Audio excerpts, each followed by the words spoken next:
There's something I want to tell you about the stress and how we have to look at stress, okay?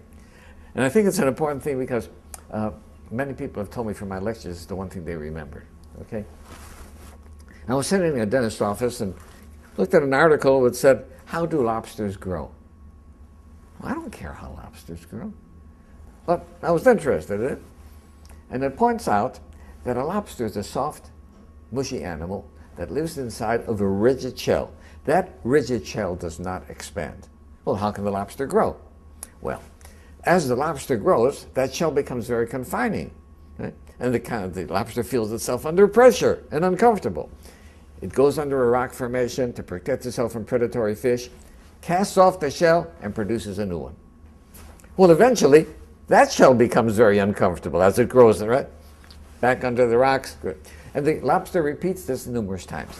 The stimulus for the lobster to be able to grow is that it feels uncomfortable. Right?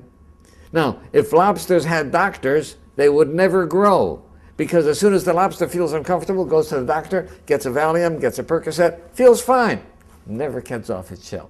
So I think that we have to realize that times of stress are also times that are signals for growth. And if we use adversity properly, we can grow through adversity.